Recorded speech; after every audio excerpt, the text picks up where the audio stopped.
All right, everyone. Happy Sunday. Here with another video as we get into a new week with our e-learning experience.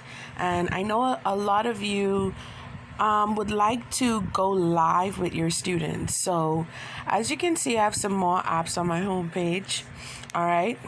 This one here with the blue background and the white camera in the middle of it, it's called Zoom. So I'll show you how to activate a a live recording from your home, or set up a live recording from your cell phone. Okay, so we're going to click the app and it's going to ask us to sign up, join a meeting, or sign in. So because I already have an account, I'm going to just sign in. And I'm going to do this by going through my Google account. So we see here that it's taking us to a new page. And I'm going to select my Gmail account that I would like to use. I selected that one to the top that was displayed. Launch Zoom is what you're going to press.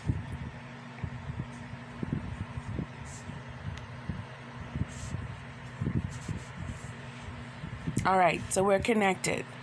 This is how your back of the house is going to look. So I'm going to walk you through how to set up or schedule a meeting for your class. You're going to select schedule. You have 4 options: new meeting, join, schedule, share screen. We're going to select schedule. So in here, you will see multiple options, and I'll walk you through each one. So we're going to call this one Teachers Training.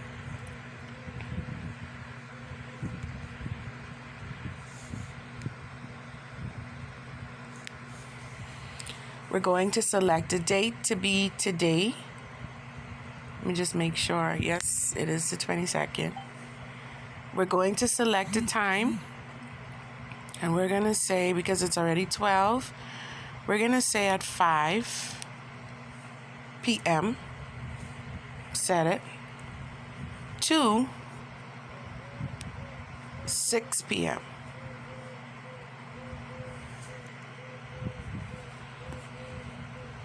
Set.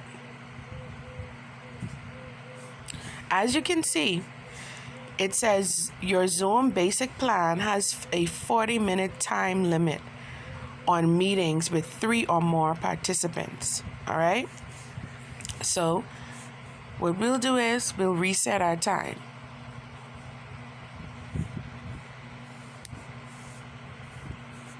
We will do 5:30.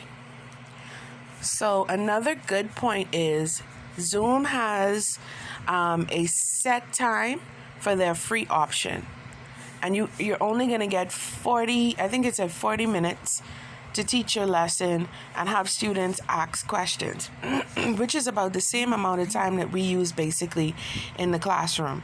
All right, so you'll have enough time to teach a lesson and probably get 1 or 2 questions.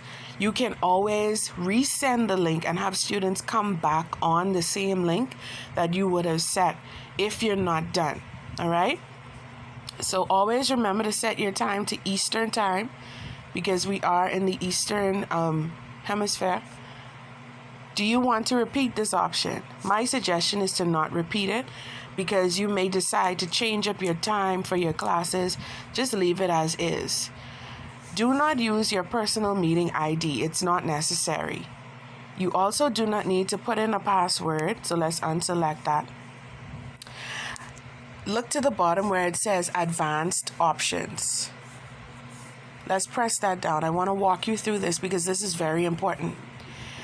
You want to have your video on, so let's select that. Participants video on. You do not need to see your students, because a lot of them are going to be in their beds. They're probably not going to be fixed, and it's going to cause a disruption in your class because the kids are going to feel the need to comment. So you're going to make sure that their video options are off once they come in the classroom. Audio. Your audio options, let me click that, are device audio, telephone, and device audio. I would say leave it set as it is to telephone and device audio. All right? Enable a waiting room. I always enable a waiting room because sometimes students are on time and you aren't. So it assures them that the class is going to happen. So you can enable a waiting room where they can just wait for you as the host to come in, and once you get in or you activate your end, you can individually invite them in one by one. That's good for taking attendance. I normally use that when I want to ensure that all of my kids are there and there are no unwanted guests coming into my classroom. All right? Allow join before host. You do not want them to join the classroom before you and you're not there, because kids tend to feel as though, oh, well, my lecturer or my teacher isn't here, so I guess we're not having the class, and they tend to leave. So I would not activate that option. I would prefer for you to invite them in. And then this is the most important option, automatically record meeting.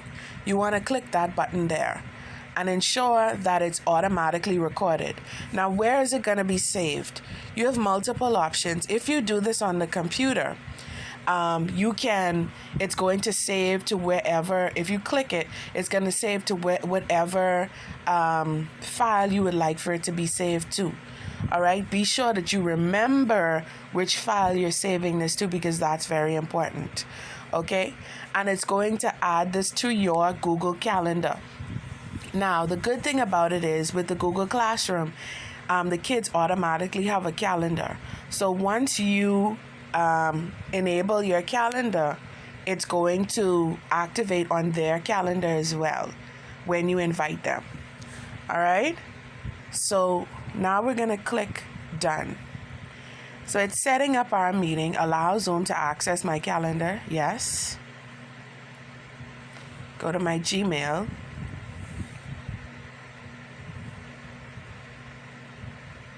And this is how it's going to send to the students in their emails if you decide to individually post their emails, or if you decide to post it within the Google Classroom. It's going to show up as a link in their emails with this information right here. All right, so I'm going to send this to one of my other email addresses just to kind of show you what we're doing. All right. So when is the meeting? Today at 5. What is the topic? Teachers training. The meeting ID, which I said is not necessary, but it shows up anyway. And it shows that the meeting is for 30 minutes. Okay? So you have the option to add invitees by copying onto clipboard or emailing, sending to the various messages. All right? So let's go back. I don't want to start my meeting. So you'll see here on your main page that you have a meeting set up. Now, let me show you how you can share the link.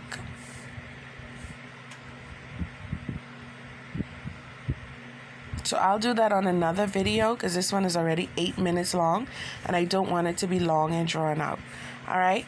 So that's how you set up your meeting.